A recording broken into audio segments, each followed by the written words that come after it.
Hey, welcome back to the Hey Auto channel. I picked up this little Model A sedan kit because I wanted to fix the tire burn. That's some serious tire burn. If you don't know what tire burn is, when tires lay on plastic, rubber tires, they melt into it. It's a phenomenon that happens, and so I wanted to fix it. And this is the worst part. This door had burn on both sides of it. And you can see where the tire laid on it. Well, the plastic actually changes chemical composition. In the past, it becomes really gummy. So it was easy just to kind of cut off of there. And I also wanted to just test out using UV resin to kind of fix this. And there's a big old gouge in the running board where a tire was. And then I worked on it a little bit and filed it down. That's before putting the resin on. And then that's the hood. It's got a couple gouges in it too. Well, I got her worked out with some UV resin. Then I got bored and I thought this would look better chopped. So I chopped it. And sometimes I don't know what I'm doing here. So as you can see, I started out to fix some tire burn on this vintage kit. And I did. I need to get it in primer to really see how good I did, but there's the door. There's the hood. These notches out of there. Here's the running board. That's gonna be a little bit of an issue because there's some detail that I can't necessarily recreate, so that's gonna be a little bit of a challenge. And then I chopped it. And I love it. It looks really good. How much do you say? The width of that tape. That's how much I chopped.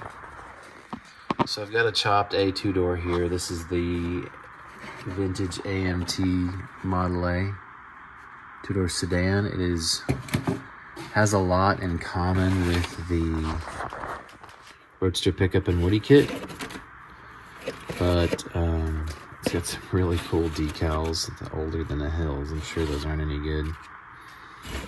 It's got a lot of drag parts and stock parts. This is kind of cool. It's got a folding seat, so you can get in the back. Somebody put that together already.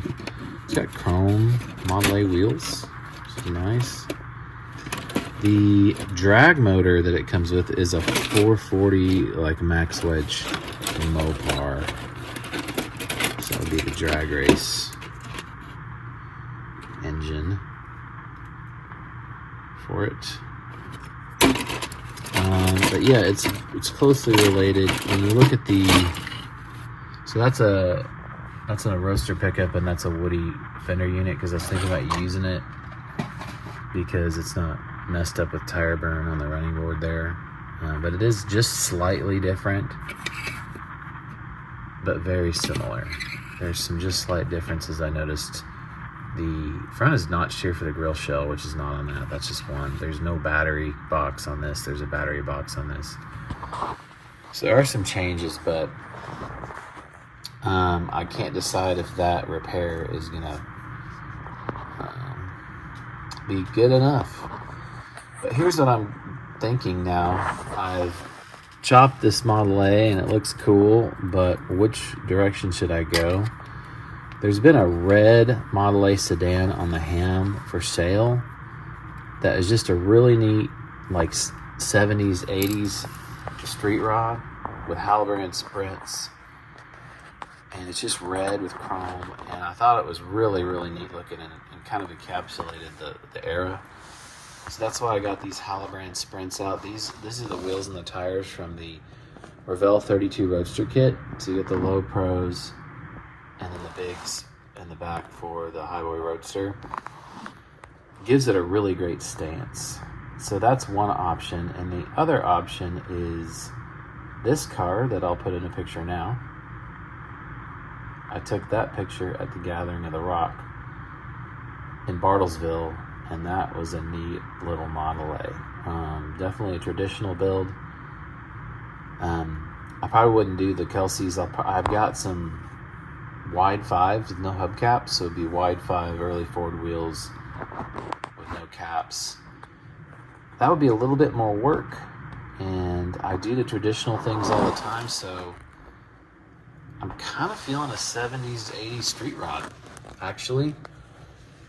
But it's hard because that wouldn't be as neat as the traditional build when it was all said and done. But that stance is awesome. That stance looks really good. The doors do open on this thing. Anyway, so yeah, I never know what I might end up doing when I sit down to build. But I really do like cutting and gluing and reshaping because I just wanted to repair some tire burn and I chopped it. So let's just look at it a little bit closer.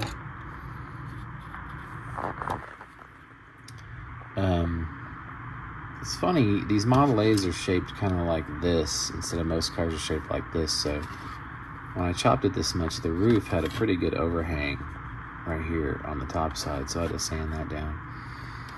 I used, my new toy is the UV resin. This stuff is pretty cool.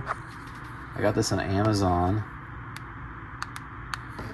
with the light for $12. And it's comes out in gel form, so it kind of stays where it needs to be. It's very hard and brittle, so it can be structural, like I used it on the inside of the body to kind of stabilize this top. But it's kind of difficult to sand, especially when the plastic around it is softer. So I think I'll use it for major modifications and then still use a little bit of putty for fine detail work is probably what I'll do. But anyway, yeah guys, might be my new project.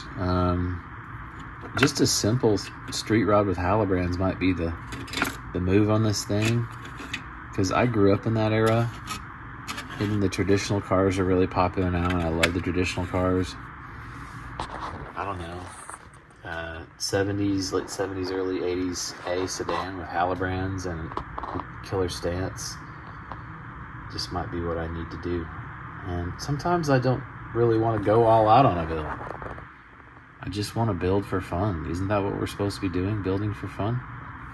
I don't know. We shall see what happens. I really wish I had a chrome quick change or a chrome Jaguar end, because it's all exposed under there, but I do not, and I'm not in the position anymore to be buying kits just for a few parts here and there. I'm restricted to what I have. I'm going to try to make what I have last and work. So y'all take care, and I hope you are having great times at the bench and getting a lot built. I hope this is inspiring to you.